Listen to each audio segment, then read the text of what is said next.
మొదటి కొరింథీయులకు 8వ అధ్యాయం. విగ్రహములకు బలిగా అర్పించిన వాటి విషయము. మనమందరము జ్ఞానము గలవారమని ఎరుగుదుము.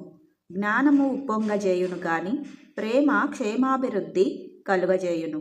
ఒకడు తనకేమైనను తెలియననుకొని ఉంటే తాను తెలుసుకొనవలసినట్టు ఇంకను ఏమియూ తెలుసుకొనినవాడు కాడు. ఒకడు దేవుని ప్రేమించిన ఎడల అతడు దేవునికి ఎరుకైన వాడే. కాబట్టి విగ్రహములకు బలిగా అర్పించిన వాటిని తినుట విషయము. లోకమందు విగ్రహము ఒట్టిదనియు ఒక్కడే దేవుడు తప్ప వేరొక దేవుడు లేడనియు ఎరుగుదుము. దేవతలనబడిన వారును ప్రభువులనబడిన వారును అనేకులున్నారు. ఆకాశమందైనను భూమి మీదనైనను దేవతలనబడినవి ఉన్నను మనకు ఒక్కడే దేవుడున్నాడు. ఆయన తండ్రి. ఆయన నుండి సమస్తమును కలిగెను. ఆయన నిమిత్తము మనమున్నాము. మరియు మనకు ప్రభువు ఒక్కడే, ఆయన యేసుక్రీస్తు.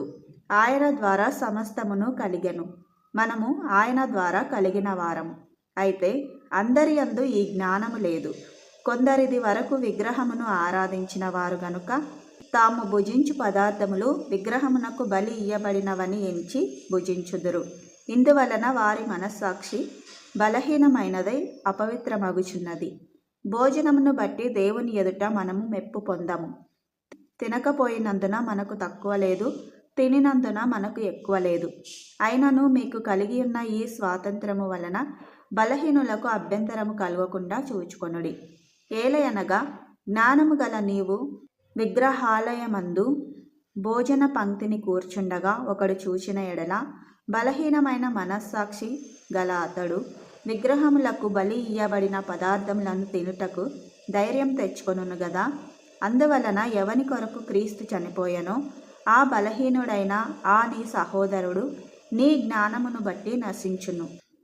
ఈలాగున సహోదరులకు విరోధముగా పాపం చేయుట వలనను వారి బలహీనమైన మనస్సాక్షిని నొప్పించుట వలనను మీరు క్రీస్తునకు విరోధముగా పాపం చేయువారగుచున్నారు. కాబట్టి భోజన పదార్థము వలన నా సహోదరునికి అభ్యంతరము కలిగిన ఎడల నా సహోదరునికి అభ్యంతరము కలుగజేయకుండుటకై నేనెన్నటికిని మాంసము తినను.